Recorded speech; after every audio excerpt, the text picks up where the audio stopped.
Hello বন্ধুরা, আজ তোমাদের সাথে একটা নতুন রেসিপি শেয়ার করব।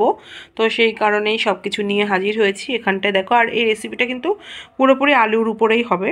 তো আলু এখানে ম্যাশ করে নিয়েছি, আর তার আগে দেখিয়ে দিই একটু আদা কুচি আর কাঁচা লঙ্কা কুচি তেলে ফ্রাই করে সেই তেল সমেত আমি এখানে দিয়ে দিয়েছি। আর এখানটা একটু হালকা নুন, চিনি আর আমি একটা ঘরোয়া মশলা বানিয়েছি, সেই মশলাটা দিয়েছি। তো এটা পুরোপুরি ম্যাশ করে নিই। চলো দেখা যাক আর সাথে কি থাকছে। তো 1 ঘন্টার উপরে হবে, বেশি ছাড়া কম হবে না। এই ময়দাটা মেখে রেখেছি যাতে সফটনেসটা আসে। তো চলো আগে আলুটা ভালো করে ম্যাশ করে নিই, তারপরে কি বানাচ্ছি সেটা দেখাবো।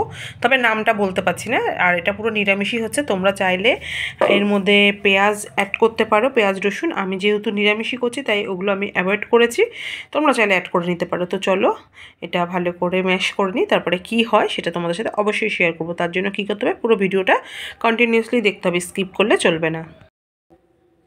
তো দেখো, ময়দার পুর পুর বলছি, সরি, ময়দার লেচি কেটে এইভাবে বেলে নিয়েছি। আর ম্যাশ করা আলুটা এখানটায় দিয়ে আমি চামচ দিয়ে একটু এর মধ্যে ছড়িয়ে দিয়েছি। তো এখানটায় তোমাদের দাদাভাইকে চিজ আনতে বলেছি, ও চিজ নিয়েও এসছে। দেখো, তো চিজটা খুলে দেখছি প্যাকেটে এরকম সিস্টেম। তো আমি ভেবেছিলাম যে আস্ত থাকে, তো আমি ওটা ঘষে দেবো। তো এটা যখন আমার মনে হচ্ছে এটা লিকুইডই থাকবে, এটা প্যাকেট কেটে এর উপরে ছড়িয়ে দেবো। তারপরে দেখাচ্ছি কীরকম শেপে আসে আর কিভাবে এগুলোকে রাখি। তো দেখো, চিজটা আমি এইভাবেতে দিয়ে নিয়েছি। এবার এটাকে মোড়ার পালা, তা মুড়ে নিই, তারপরে তোমাদেরকে দেখাচ্ছি পুরোপুরি। তো এটা পুরো এরকম শেপে আসবে। তো চলো জলদি সব করে নিই, কারণ এর ভিতরে চিজটা আছে, তারপরে কেমন দেখতে হয় তো দেখাচ্ছি। চলো এক এক করে সব বানানো যাক।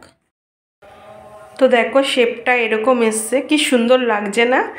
আর এটা খেতে কতটা টেস্ট হবে আমি জানি না, কারণ প্রথম টাইম আমি এটা ট্রাই করব। আর এদিকে তাওয়া আমার গরম হয়ে গেছে, আর এটা কিন্তু হালকা আছে বানাতে হবে, এপিট উপিট করে। তারপরে দেখতে কেমন হয়, ভীষণ মুখরোচক আর মুচমুচে হবে। আর এটার সাথে কিন্তু এটা সস দিয়ে খেতে বেশি ভালো লাগবে। তো চলো, আমার এদিকে তাওয়াটা গরম হয়ে গেছে, বানানো যাক।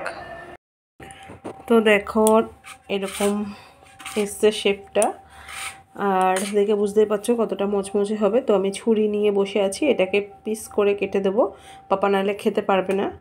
আর ভীষণ স্পাইসি, আর এটা কিন্তু ভীষণ কি বলবো, কম আছে করতে হবে, নাহলে কিন্তু অবস্থা আরও খারাপ হয়ে যাবে। আমি অনেকটা সামলে সামলে করেছি, তাও একটু এখানটায় গেছে, তো কোনো ব্যাপার না, প্রথম তো। তো চলো এটাকে কেটে দেখি।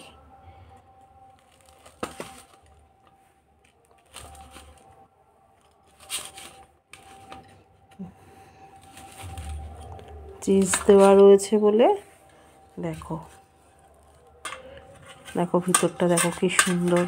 আর রিভিউটা পাপাই দেবে। তো চলো পাপা, খাওয়া শুরু করে দাও। তো বন্ধুরা, গরমের জন্য পাপা এখনও খেতে পাচ্ছে না, তো রিভিউটা ও পরেই জানিয়ে দেবে। তো ওইখানটায় আমি ওকে সস দেবো, যেহেতু তাবাতে এখনও দেওয়া আছে দুটো, ওটা একটু দেখতে হবে আমাকে। তো ওকে সস দিয়ে দিও, সস দিয়ে খাবে। তো পাপা, রিভিউটা খাওয়া দাওয়ার পরে তুমি করে দিও, ঠিক আছে? বেশ। তো আজকের মতন ব্লগটা এখানেই শেষ করছি। তো দেখা হবে নেক্সট ব্লগে। তো আজকের মতন টাটা, ততক্ষণে তোমরা সুস্থ থেকো, ভালো থেকো।